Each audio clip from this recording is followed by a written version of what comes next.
Well, I was out of touch again last week because I was on vacation all week again and really had a hard time getting anything put together I could put up on a blog.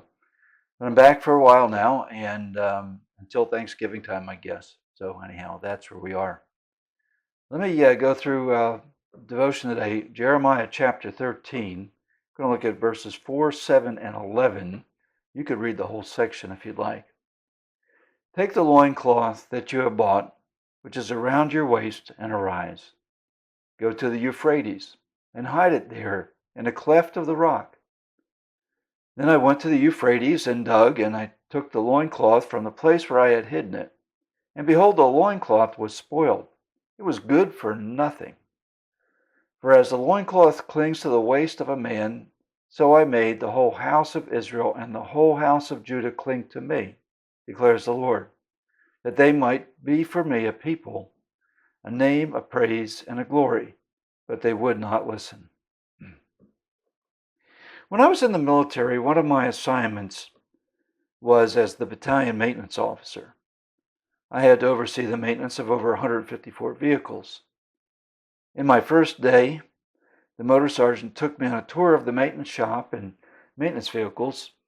In one of the maintenance bays, there was a tracked vehicle, an M578 light recovery vehicle. When I saw it, the first thing I did was point to it, and I asked the motor sergeant, "What is that?" Now, I knew what the vehicle was. My question had to do with, why is it there in such bad condition? The motor sergeant replied with a big grin on his face, "That's your M578, sir." The 578 was a mess. One of the headlamps was hanging out of its socket, the other was missing. Yet this was a minor problem. The engine cover was lying on the ground, twisted up with puncture holes from a tank sprocket that had run through it. How that happened, I never found out. The engine wiring harness was hanging out of the engine compartment with frayed and broken wires. The whole engine harness was a mess. The engine would not run, and the vehicle winch and crane were inoperative.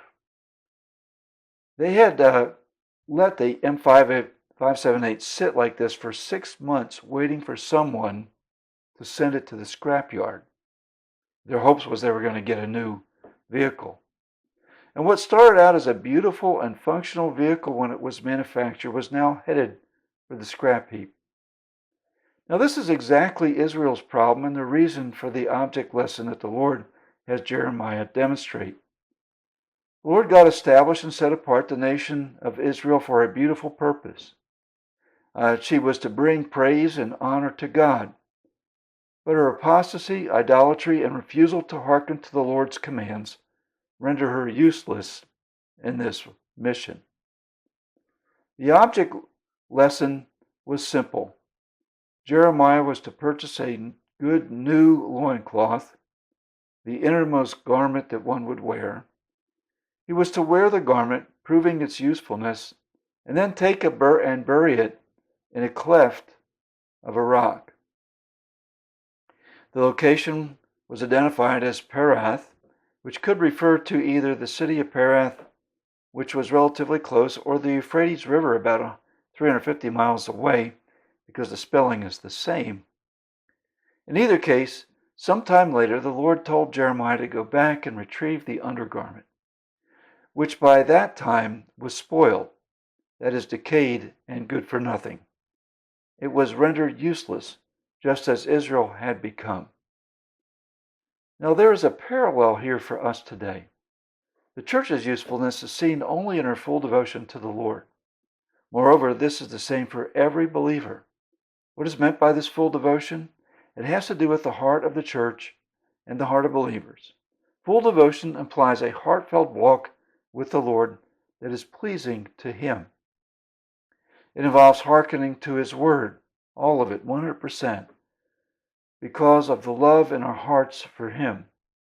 When churches and individual believers cave into the system of this world, prioritizing the lust of the eyes, the lust of the flesh, and the pride of life over their walk with the Lord, they lose their light in the darkness.